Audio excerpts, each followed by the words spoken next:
आवडे का लंबा कर म्हणून वाटे हाँ बोलो शीतला माता की जय, अम्बे भवानी की जय।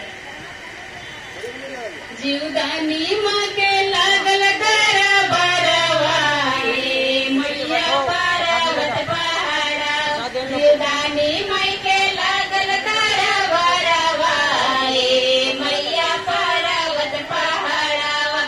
मालिया के घर मालिया से उड़ा हुल के फूलवा मंगाई बे, मालिया से उड़ा हुल के फूलवा मंगाई बे। हरावा पे नहीं गो तो हर गलावा, ए मैया पार्वत पहाड़ावा। हरावा पे नहीं गो तो हर गलावा, ए मैया पार्वत पहाड़ा। जीवदानी मई के लागल तारा बरवा, ए मैया पार्वत पहाड़ा। जीवदानी मैया के लागल तारा बरवा, ए मैया पार्वत पहाड़ावा।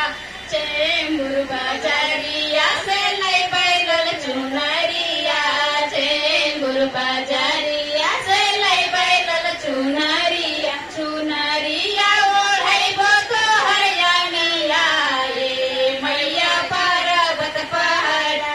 चुनरिया ओढ़ैबो तो हरियाणवा, ए मैया पार्वत पहाड़ा। जीवदानी मई के लागल तारा बरवा, ए मैया पार्वत पहाड़ा।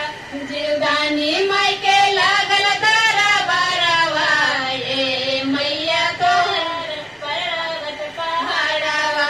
सोड़रा दुकानिया से नथिया मंगाईबो, सोड़रा दुकानिया से नथवा पहनाईबो। मंगिया सजैबो तो हर गलवा, ए मैया पार्वत पहाड़ावा। मंगिया सजैबो तो हर गलवा, ए मैया पार्वत पहाड़ा। जीवदानी मई के लागल तारा बरवा, ए मैया पार्वत पहाड़ा। जीवदानी मई के लागल तारा बरवा, ए मैया पार्वत पहाड़ावा।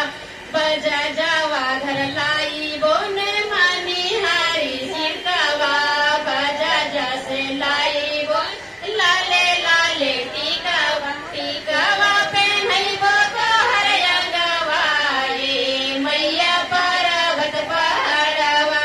टीकावा पहनैबो तो हरियाणवा, ए मैया पार्वत पहाड़ा। जीवदानी मई के लागल तारा बरवा, ए मैया पार्वत पहाड़ा।